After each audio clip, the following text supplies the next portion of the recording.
Solo Leveling Ragnarok chapter 3940. Ngeliat perubahan yang signifikan pada diri Lee Min-sung, Sung Soo-ho langsung merasakan sosok berbeda yang kini berada di hadapannya. Apakah kau apostel yang dikirim oleh Other God?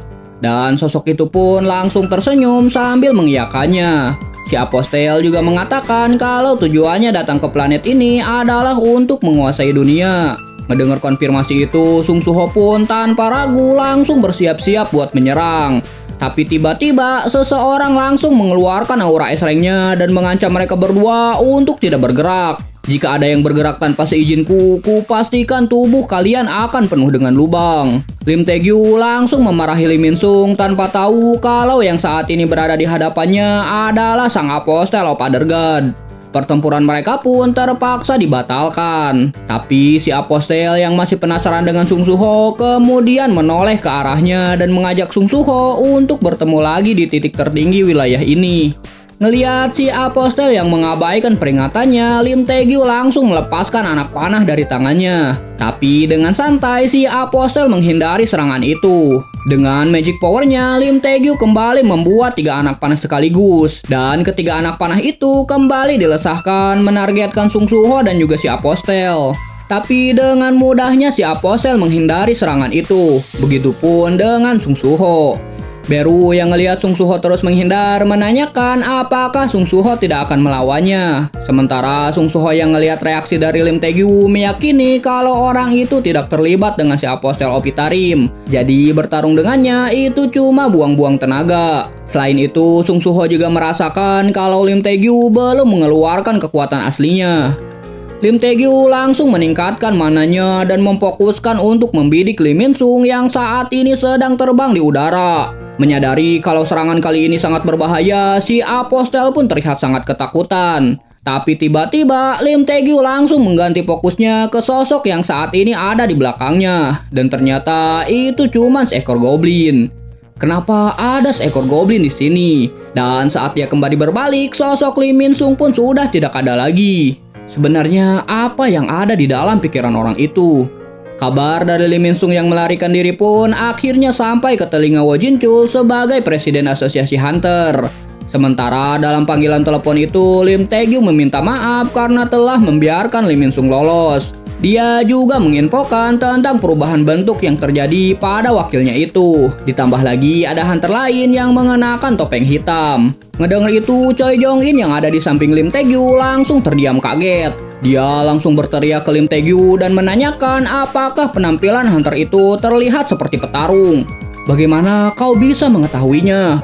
Dan ketika Wo Jin-chul mendengarkan percakapan mereka tentang sosok bertopeng hitam yang bisa mengeluarkan Black Magic Beast, dia pun langsung teringat dengan sosok Sung Jin-woo.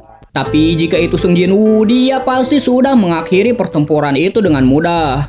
Sementara di tempat lain di titik tertinggi wilayah itu terlihat Sung Soo-ho dan juga si apostel yang kembali bertemu. Sambil tersenyum, si apostel kemudian menanyakan alasan Sung Soo-ho membantunya melarikan diri. Jadi ternyata goblin yang mengalihkan perhatian Lim Tae-gyu sebelumnya adalah prajurit bayangannya Sung Soo-ho. Dan itu Sung Soo-ho lakukan karena dia mengetahui kalau si apostel akan langsung membuang tubuh Lee Min-sung ketika dia dalam bahaya. Dan jika itu terjadi, semua usahanya selama ini untuk mengorek informasi tentang si apostel juga akan berantakan. Si apostel kemudian menanyakan tentang hubungan Sung Soo-ho dan juga Shadow Monarch. Tapi Sung Soo-ho yang mendengar itu tidak memberikan jawaban apapun. Beru yang ada di dalam jaket Sung Soo-ho kemudian muncul dan memperingati Sung Soo-ho untuk berhati-hati. Karena setelah apostel mengambil alih tubuh Lee Min-sung, dia gak bisa membaca jangkauan kekuatan Lee Min-sung lagi. Aku sudah menyiapkan sesuatu untuk situasi saat ini. Arise. Ngeliat para prajurit bayangan muncul dari dalam tanah, si apostel pun tambah meyakini kalau kekuatan itu sama seperti yang dia lihat dalam medan pertempuran sebelumnya. Para monster yang sebelumnya Sung Soo-ho kalahkan dalam piramid Field Type kini terbangun menjadi prajurit bayangan. Belum puas akan hal itu, Sung Soo-ho kembali mengeluarkan kunci Shadow Dungeon. Dan dari dalamnya keluar Grey dan juga Ezreal yang sudah siap membantu pertempuran. Tiba-tiba notifikasi window memberitahu Sung Soo-ho untuk menyelesaikan emergency quest. Lenyapkan Lee Min Sung yang telah dirasuki oleh apostel Opitarim dan ambil ingatannya. Sung Suho yang sudah menyiapkan diri jauh-jauh hari masih terlihat kaget dengan sistem yang menyuruhnya untuk membunuh seseorang. Tapi itu harus tetap dia lakukan melihat ancaman yang sangat besar.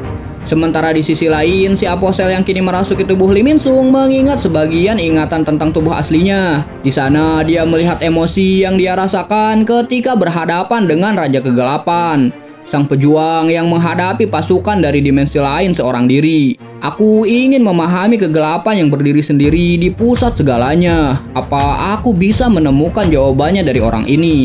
Tiba-tiba seekor ular raksasa yang merupakan pasukan bayangan Sung Suho langsung melesat ke arah si apostel. Dan dengan tenangnya si apostel membelah ular itu menjadi dua bagian. Dia terus mencincang ular raksasa itu sampai berkeping-keping. Tapi tiba-tiba dari balik sayapnya itu Sung Suho langsung menyerang si apostel Opitarim. Meski pukulannya masih bisa dengan mudah ditahan, tapi si apostel memuji langkah cermat Sung Suho yang memanfaatkan bayangannya sebagai pengecoh. Tapi itu masih belum cukup, karena satu tebasan darinya bisa memotong para prajurit bayangan dengan mudah. Dari arah belakang, Esil melompat dengan memegang tombaknya yang tajam. Saat dia mengayunkan tombak itu ke arah si apostel, dengan mudahnya tombak itu ditangkap hanya menggunakan satu tangan. Kau bukan bagian dari pasukan bayangan. Esil terlihat ketakutan sembari meneteskan air mata. Tapi untungnya Sung Suho keburu datang dan dengan kakinya menendang kepala si apostel. Terlihat beberapa retakan di pipinya, tapi dia kembali berbalik sembari terlihat emosi. Kenapa kau tidak menggunakan Black Soldier milikmu? Kalau itu yang kau mau, maka akan kutunjukkan sebanyak yang kau inginkan. Tiba-tiba sebuah bayangan muncul dari belakang si apostel dan langsung menyergapnya. Itu adalah Great Keeper Shika, sang bos dungeon piramid Pil Type Mesir. Pasir perlahan menyelimuti badan si apostel. Sementara kini Sung Suho sedang bersiap dengan tinju Vulcan Horn-nya.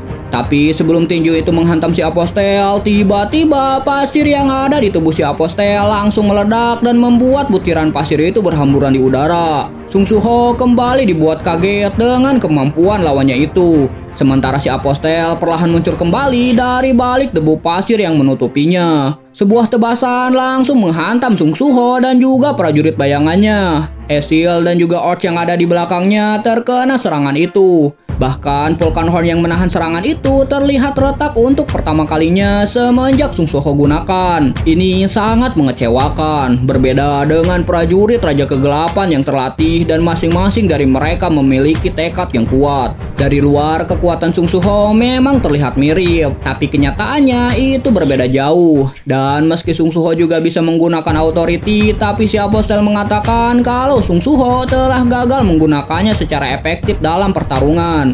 Selama bertarung dengan si apostel, Sung Suho menyadari kalau kekuatan lawannya berada di tingkat S-rank, dan itu adalah sesuatu yang sangat buruk.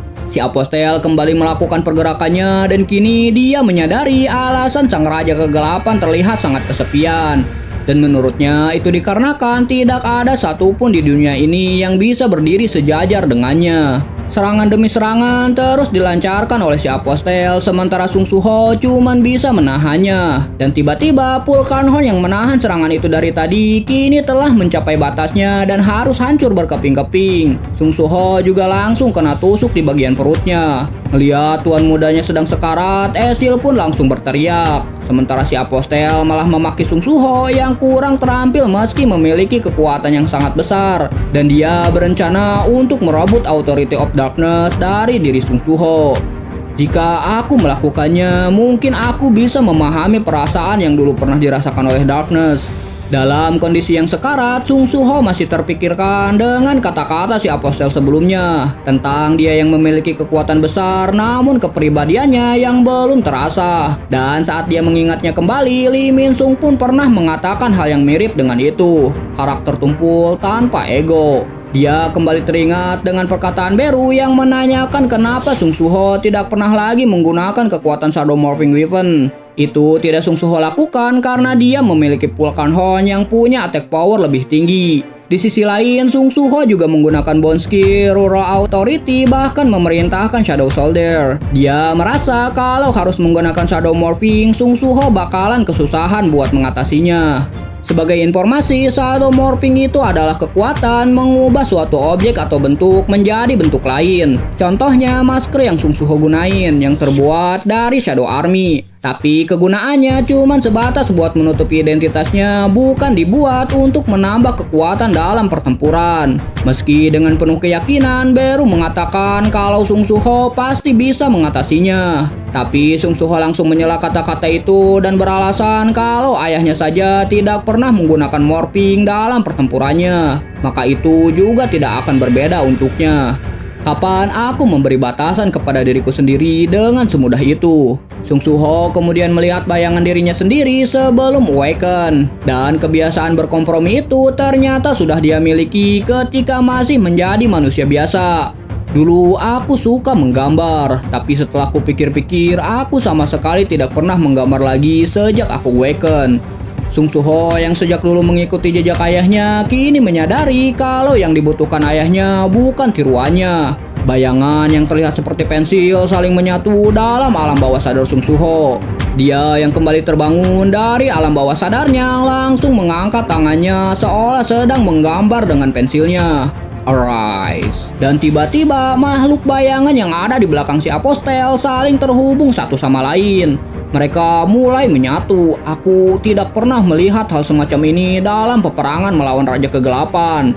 Dan hasil dari penggabungan para monster itu kini terbentuk seekor chimera. Grey langsung terlempar dari bone skillnya, sementara Sung Suho kini hampir sepenuhnya ditutupi oleh aura kegelapan. Dan bersambung. Jika kalian suka sama alur cerita manhwa ini, jangan lupa like, komen, dan juga subscribe. Bye.